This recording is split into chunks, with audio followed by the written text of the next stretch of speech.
In a double slit experiment shown in figure, when light of wavelength 400 nanometer is used, a dark fringe is observed at P. यहाँ पर क्या बन रहा है, एक dark fringe observe हो रहा है. तो इस केस में D इक्वल टू दे रखा है 0.2. The minimum distance between the slit S1 and S2 is, ये D की वैल्यू बतानी है कि यहाँ पे क्या बन रहा है आपके पास P पे डार्क फ्रिंजेस बन रहे हैं. तो यहाँ पे बन रहा है डार्क फ्रिंजेस. तो डेल्टा एक्स की वैल्यू लिख लो. डेल्टा एक्स की पाथ डिफरेंस क्या आ जाएगा आपके पास, यहाँ पे सोर्स है तो एक वेव तो ये होगी आपके पास और दूसरी ऐसे जाके ऐसे जा रही है, दूसरी ये होगी आपके पास. तो यानी कि इस केस में जो एक्स्ट्रा है वो क्या हो जाएगी, ये बड़ी है आपके पास और ये क्या है छोटी. तो डेल्टा एक्स की जो वैल्यू होगी वो क्या आएगी आपके पास S1P. ये S1P एक ही होगी और ये साइड क्या है, दोनों बराबर है.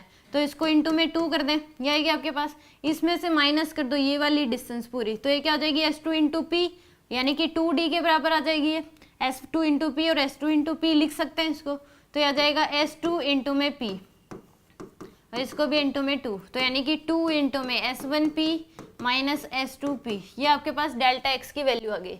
और यही किसके बराबर होगी, लैम्डा बाई 2 के. इसने बोला डार्क फ्रिंज बन रहा है तो पाथ डिफरेंस क्या होगा, लैम्डा बाई 2. तो यानी कि यहाँ से आपके पास 2 इंटू में S1P minus S2P equal to आ जाएगा लैम्डा बाई 2 के. तो यहाँ से S1P की वैल्यू जो आएगी वो कितनी आ जाएगी आपके पास, अंडर रूट, ये आपके पास परपेंडिकुलर है, ये बेस है तो D square plus small D का स्क्वायर पूरे का अंडर रूट माइनस S2P की जो वैल्यू है वो क्या आ जाएगी D equal to lambda by 2.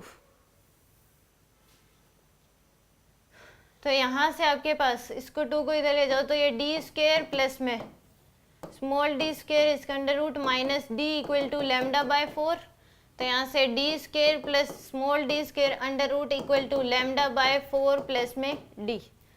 अब दोनों साइड क्या कर लो स्क्वेयरिंग, तो आ जाएगा D square plus small D square equal to lambda square by 16 plus D square, या फिर पूरे का स्क्वायर कर दो यहाँ पे. ये क्या हो जाएगा आपके पास लैम्डा बाय 4 प्लस डी का होल स्क्वायर, ऐसे लिखेंगे. तो यहाँ पे ये आ जाएगा आपके पास D square plus small D square equal to A plus B की आइडेंटिटी लगा दो तो lambda square by 16 A square plus B square plus 2ab. तो यहाँ से ये डी स्क्वायर से डी स्क्वायर कैंसिल, तो यहाँ से small D square equal to आ जाएगा lambda square by 16 plus lambda D by में 2 के बराबर. ये आ गया आपके पास. तो यहाँ से अब डी स्क्वायर की वैल्यू कैलकुलेट करनी है बस हमें. तो D square equal to lambda की वैल्यू दे रखी है 400 इंटू 10 की पावर माइनस 9. यहाँ पे एक बार इसका एलसीएम ले लेते हैं, 16 एलसीएम ले लो. तो ये कितना आ जाएगा आपके पास लैम्डा स्क्वायर प्लस में जाएगा 8 लैम्डा डी.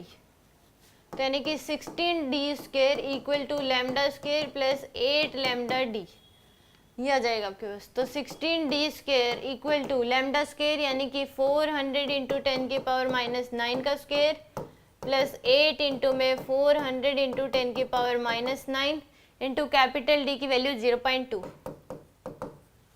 तो आएगा 1600 इंटू में 16 इंटू में 10 की पावर 4 इंटू 10 की पावर माइनस 18 प्लस में 6.4 इंटू 10 की पावर 2 इंटू 10 की पावर माइनस 9. तो आएगा 16 इंटू 10 की पावर माइनस 14 प्लस में 64 डिवाइड बाई 10 प्लस में 10 इंटू में 10 की पावर माइनस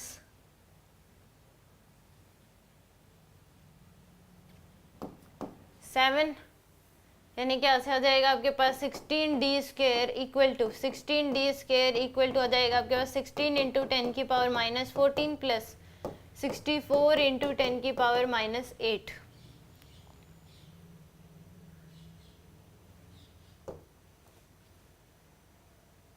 इस 16 को इधर डिवाइड में ले आए तो डी स्क्वायर की वैल्यू ये आ जाएगी 10 की पावर माइनस 14 प्लस में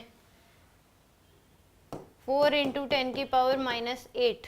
तो यहाँ से अब अगर देखें तो ये वाली वैल्यू बहुत छोटी है, तो इसमें ऐड करोगे तो लगभग इतना ही आ जाएगा। तो ये कितना आ जाएगा 4 × 10⁻⁻8। तो यहाँ से आपके पास ये आ जाएगा d की वैल्यू आ जाएगी 2 × 10⁻⁻4। तो यानी कि इस केस में d की वैल्यू क्या आ जाएगी 2 × 10⁻⁻4। तो इसमें मिलीमीटर में दे रखा आपको, तो 10 से मल्टीप्लाई डिवाइड कर दो तो आ जाएगी 20 × 10⁻³ नहीं 0.2 × 10⁻³ के बराबर। तो इसका आंसर आ जाएगा 0.2 आ जाएगा। कितना आ जाएगा 0.2 मिलीमीटर। आंसर कितना आ जाएगा इसका 0.2 मिलीमीटर।